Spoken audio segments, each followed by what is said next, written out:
ang ating tagapamagitan, si Jesus, ang banal at matapat. Magandang araw sa inyong lahat.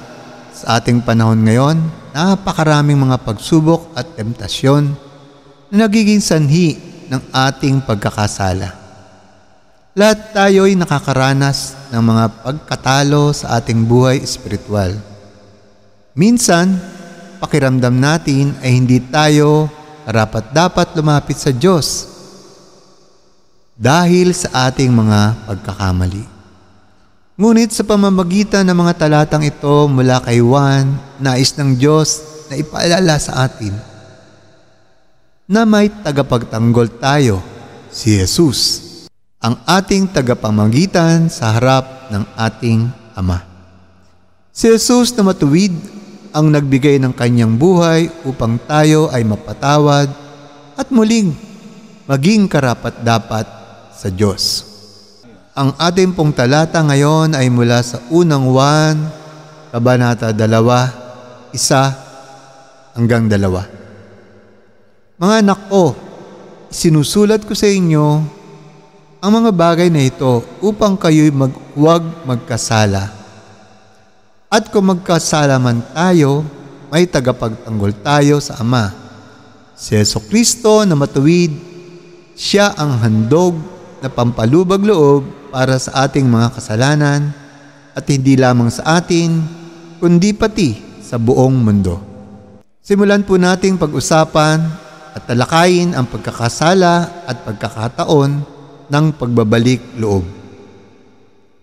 Una, ang realidad ng pagkakasala. Sa kabila ng ating pananampalataya at pagsunod sa Diyos, hindi tayo ligtas sa mga pagkakasala.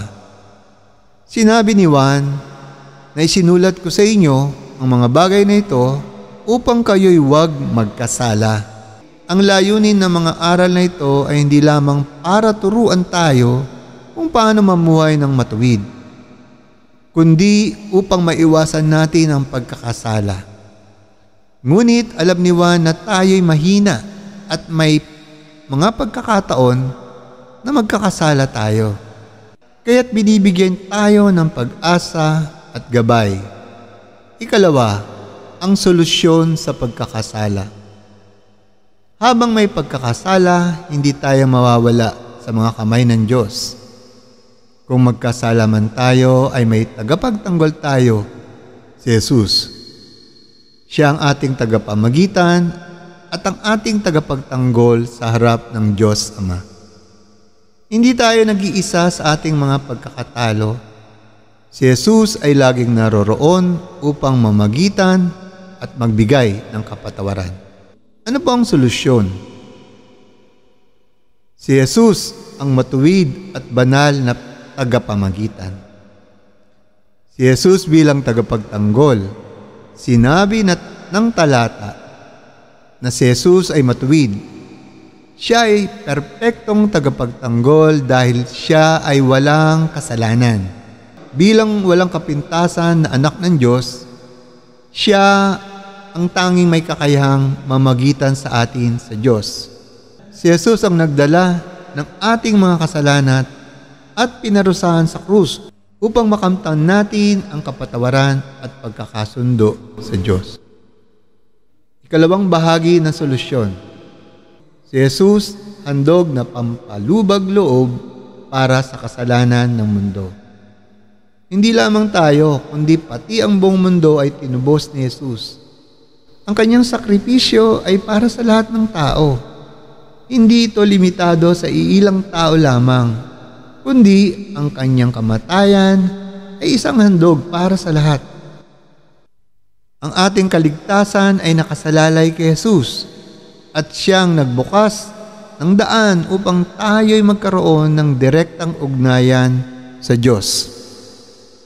Tandaan natin mga kapatid, una, may pagpapatawad at pag-asa sa pagkakasala. Sa ating pagninilay ngayon, nais kong ipaabot sa inyo isang mahalagang mensahe. Walang kasalanan hindi kayang patawarin ng Diyos. Kung ikaw man ay nagkamali, may pagkakataon ka pa upang magsisi at humingi ng tawad kay Jesus. Si Jesus ang ating tagapagtanggol at siya'y matapat na magpapatawad sa atin. Ang ikalawa po ay may pagpapahalaga sa pagkakaroon ng tagapamagitan. Huwag nating kalimutan na si Jesus ay ating tagapagtanggol at tagapamagitan. Ang ating mga kasalanan ay nalunasan lamang sa pamamagitan ng kanyang sakripisyo. Kung tayo ay makakaramdam ng kalungkutan at takot dulot ng ating pagkakasala, tandaan natin na si Jesus ay laging naroroon upang ipagdasal tayo at magbigay ng kapatawaran.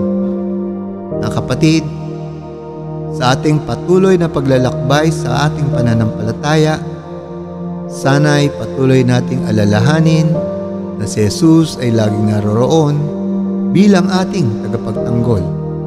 Wala tayong dapat ikatakot sapagkat siya ang ating kaligtasan at ang kanyang sakripisyo ay sapat upang tayo'y magpatawad at paglingkuran ng Diyos ng buo. Tayo po'y manalangin. Salamat po, Panginoon, sa iyong walang hanggang biyaya at pagmamahal.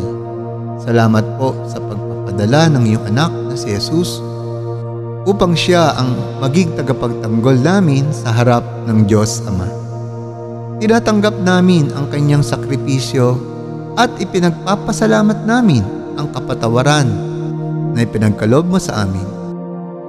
Inihiling namin na patuloy kaming magpatuloy sa iyong kalooban at lumapit sa iyo ng may pagpapakumbaba. Salamat, Panginoon, sa pagiging aming tagapamagitan. Sa pangalan ni Jesus, Amen.